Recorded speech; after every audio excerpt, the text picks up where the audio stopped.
All right, welcome back, everybody. We are going to be talking about in-network insurance and specifically Alma, Headway, maybe a little Grow in there. And I invited my friend Alex to come and talk about her experience. And Alex, can you just introduce yourself, tell us who you are, and then let's get into it. Yes. So, hey, I'm Alex. I am a licensed clinical social worker in Texas. I'm also registered in Florida. I have a TikTok and a YouTube account, and it is Alex Shogger1. So, like at Alex Shogger1. So that is me. I talk all things private practice, specifically relating to using platforms to kind of get started and grow your private practice. And that's like honestly exactly why I wanted to have you on. So full disclosure, I'm not on any of the platforms, but it's really important to me that we get to talk to somebody who like is on the platforms, has used them before. So the first thing we should say before we go any further is everything that we're going to say in this video is our personal opinion. So you need to do your own research about these platforms. Things change all the time. This is for YouTube. We should always say that whenever we're talking about companies that are not ours. We are not lawyers, and we are certainly not your lawyer. Right? Anything else on that one?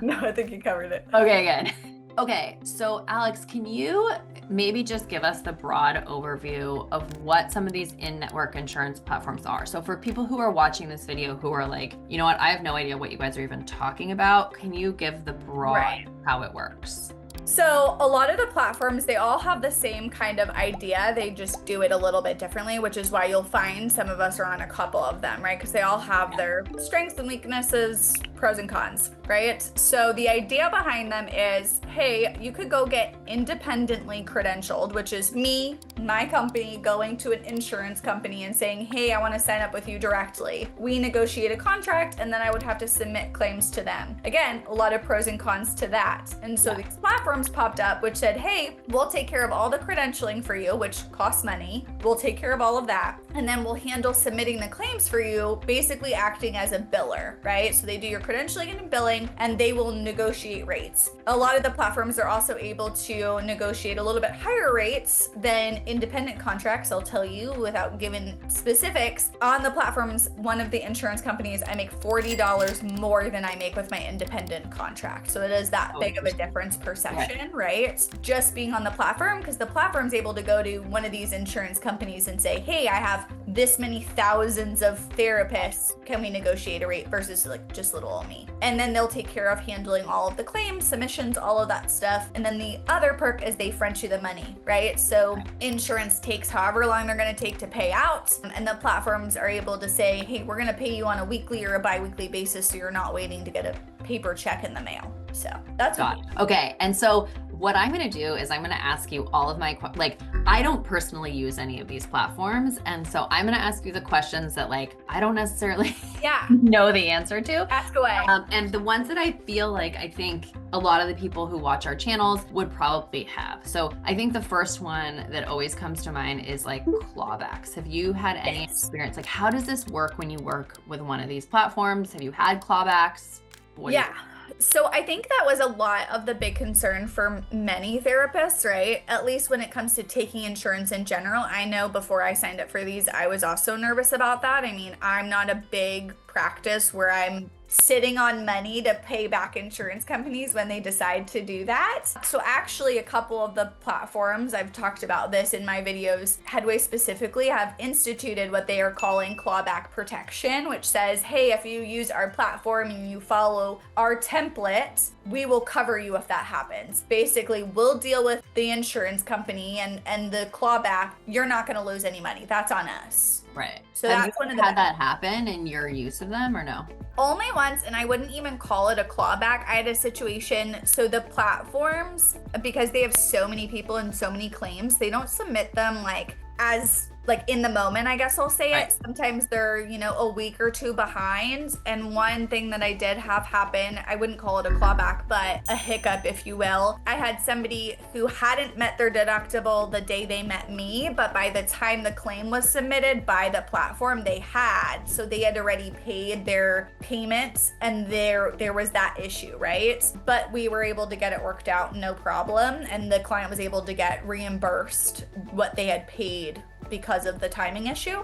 Right. Really easy. And then the only other issue that popped up is when it came to secondary insurance. I've had that issue that platforms can't deal with secondary insurance. So if you're somebody who's covered on your own plan, but also mom and dad's, a platform will not be able to do that. So they can only submit to one insurance. And so if that gets messed up, that's also been an issue, but we're able to just refile it and everything's worked out fine. Awesome. Okay. So then how did you decide you wanted to go this route versus the not taking insurance route? Yeah. So I started about a little over 3 years ago. I was working for a bunch of different group practices at that time. I left my full-time job. I worked in the government, and I worked for a group practice, but the marketing side of private practice, which is, I don't know about you, the number one question I get asked all the time is, how do you get clients? Really scared me. This is gonna sound crazy, but I actually worked for 4 different group practices because I was nervous to put all my eggs in one basket, and what if that referral stream dried up? So I was like, okay, I need to get referrals. And so that is how I found Alma. And they were able to say, hey, we're connected to the insurance companies. You'll get referrals from us. And so I said, hey, I'm going to sign up for this and see if it works while I still do the group practice. Right. And I saw pretty quickly that it did work out. And I slowly tapered off the group practices and went into using the platforms. Interesting. Okay. How much of your practice now is on the platforms versus cash? I live in a very, very rural area. Yeah. Outside Dallas, about 45 minutes outside Dallas, very low income. And so it actually pays me more money, which this may sound crazy, to take insurance than I probably could make self-pay, because I just don't get enough that are able to pay it. So I think I have 3 or 4. I have an associate who is cash pay, and she does a little better, but she has much lower rates. Right. So I think that comes into consideration. So my self-pay numbers, it's probably 5% of my case. I mean, I think that this is what you said just a second ago is so important for people to consider, of where you're located as well. Because I think a lot of times when I've talked about, should you be in network with insurance companies? Should you work with one of these platforms? Should you not? People will have very big opinions, as I'm sure you get on an Instagram, TikTok, whatever, but without taking into consideration where you live. So I have the exact opposite situation. I live in Southern California. I live in a very affluent city in Southern California. And for the most part, where I live, a lot of the therapists are cash pay. Yeah. But that's the nature of the geography of where I live. And so if I were to be living somewhere else, the circumstances of my practice might be really different. And I think sometimes when we're having these conversations online and people are tuning in from their living room, wherever they are, or their phone, it's easy for people to have really strong opinions about these platforms when they're in totally different situations. Yeah, oh, totally. Because if I were to drive and go spend the money on an office in Dallas proper, I probably would have a better luck of doing that. Even Frisco, any of those suburbs, but I am in small town Texas, and it's just not as feasible. Or it would take a lot more effort, I'll call it, right? You would have to really spend a lot of money on marketing, appealing to people virtually, just trying to bring that in the same way. Well, and something I think about a lot too is so in my previous office, my rent, which was very typical, and this wasn't even in Santa Barbara, this was in Westlake where the rents are a little cheaper. My rent was $2,200 a month for a small, for a one room office with a window. We're not talking corner off. I mean, just a very standard therapy office was $2,200 a month. I'll tell you where I live. Yeah. And this is 30 minutes closer than actually where I live. I live even more rural. I have a 1-room office. It's not very big. I got 2 windows. I pay $350. Yeah. So it's it's something to consider. So for me to cover my nut every month, I gotta be billing a lot, it matters. And so anyway, we could go on that tangent for a long. So in terms of, let's go back to when you first sign up. You sign up for a platform, and I'm imagining you're thinking how much is this gonna pay me? So what has been your experience in terms of the actual reimbursement? The reimbursements are higher than what I have independently, because I did that process. And I think that helps me wrap my head around okay, these do make sense. I'm seeing logistically what they're going to pay. And I think a lot of people are nervous about that part, but you can have an info meeting without committing to them, and they'll show you all the numbers, right? They're fully transparent on here's what we're going to offer you. The other thing that comes up for everyone is well, they're taking something off the back end. Yeah. Yes, because nobody works for free, right? I Right. tell people this all the time. It is still higher than what you'd get independently, even if they are taking $5 off the back end that you're not seeing, right? Well, and it's interesting. There was a video, I'm sure you saw, you know, obviously we're not going to call out other creators, but like there was a video that went mega viral recently where somebody talks about this. They're talking about a reimbursement of a specific insurance company and finding out how much the platform took as a result of that. Yeah. And which, like, obviously, like what I always want to say is like, you're right. Like you're hiring essentially one of these companies instead of hiring a biller or instead of doing some more of your own marketing, you know, you're still obviously gonna have to do some marketing, and that does cost a fee. And I think, you know, sometimes we get frustrated by like the amount that fee is, obviously. And like, but I also think that sometimes we forget that like you're really paying for a service. Not that they're all doing this service well, or not that I would necessarily do it, you know, but I think that we forget that, you know, I think we expect that it's going to be money. I don't know about you, but marketing is expensive, right? So like if you are seeing clients come in, if you're having supports like that, all that stuff costs time and money. And you know, one of the complaints though here, there's a platform, Rula pays a little bit less, right? Yeah. They talk about how they have more supports. They have a phone number, a direct to a person that you could call up and ask for help. Right. And the big complaints is like, well, how do they get away with paying us so little? They have to pay that person to call and answer the phones. Yeah. Right? Like they're paying her to do that. Yeah. That is a service that costs money. So right. Yes, your reimbursement is lower because you're choosing to have more services built into your platform. Whereas Headway or Alma, yes, you could schedule a call, but most of their corresponding is typically by email and can take a couple days. Yeah. Well, and I mean, I think your point is a good one that like I spend money marketing myself. So like a huge, you know, obviously through the years, I've gotten better at figuring out ways to promote myself that don't cost a ton of money. So for example, I don't spend a ton of money on Google ads, but I definitely know therapists who are spending $1,000 a month on Google ads, or I bring lunch to doctor's offices. Every time I bring lunch to a doctor's office, I'm usually bringing lunch for the receptionist and, you know, other people in the office. And it's at least a few $100s right there, plus spending money on search engine optimization and my website, which I know you have to have a website regardless, but like there are ways that I'm spending money because I'm bringing in cash pay clients on top of that higher rent, you know, like it's a tough one, you know, like, and obviously this is, I think, why therapists have to always crunch the numbers on what works for them.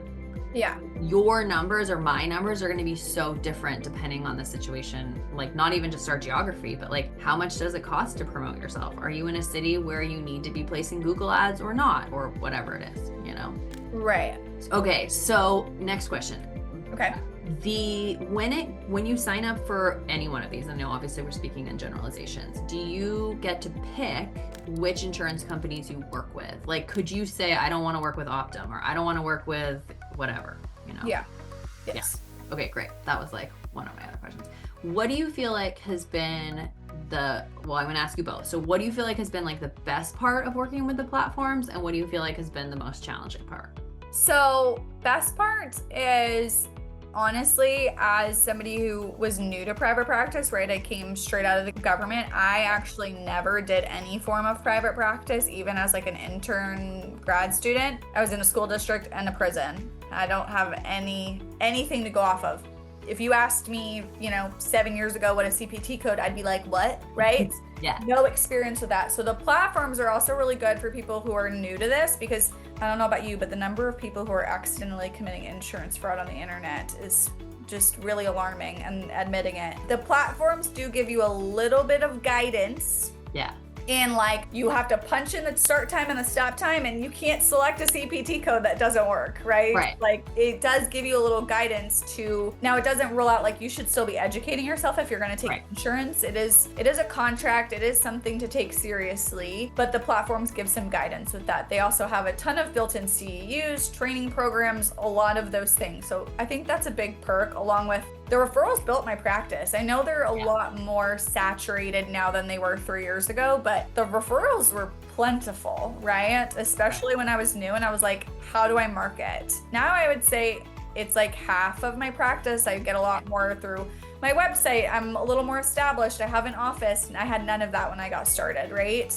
Whereas the most challenging part is the communication. I will be fully transparent. If you have an issue, you have to kind of be on the platforms that pay a little better, right? Remember I said you get what you pay for. They can sometimes take a day or two to respond, sometimes a little bit longer. If you're somebody who wants immediate responses, you should be hiring a biller to do that for you, right? It's like the reality is you're waiting for them to respond, which can get frustrating. I understand that. They do always answer, but it can take some time and you have to be patient, especially for the platforms that pay more money.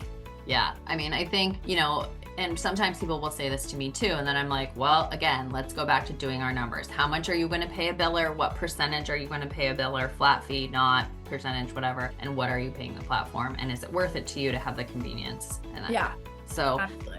The last question I have, and I'm sure I know that anyone watching this video, we're going to get 1,000 questions, then we're going to need to do a part 2. That's okay. Just so we're clear. We'll schedule another time to talk. Yeah, exactly. So put your questions in the comments and we will answer them and we'll do a part 2.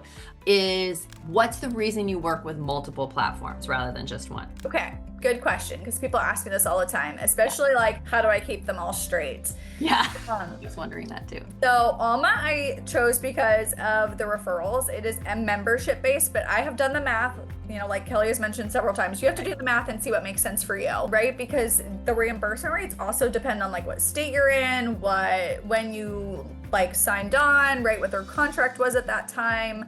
There is some variation. So I do the math all the time to be is this still making sense to pay the membership fee, right? Yeah. And it is by hundreds of dollars. My reimbursement rate is higher, right? So that's why I use Alma. Straight up reimbursement rates are higher and I get referrals. Headway I use because Alma doesn't take Blue Cross, and Blue Cross is one of the most popular ones in the state of Texas. I don't know about where you are, but I need a way to bill that.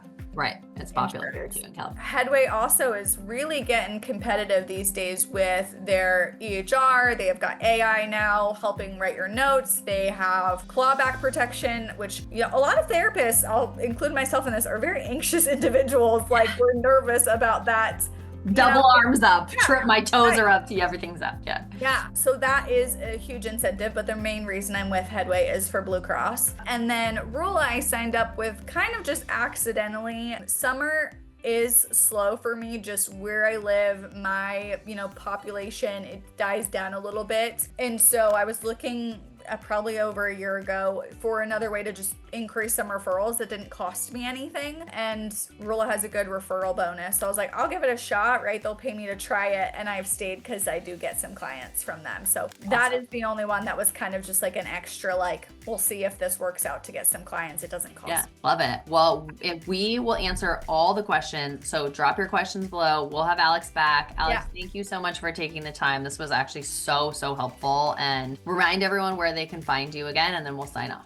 Yes, I am mostly over on TikTok. My handle is AlexSchager1. I'm Alex mom and therapist if you go and look for me. And then I have a YouTube and it is the same thing at AlexSchager1. Okay? Thanks, Alex. Thank you.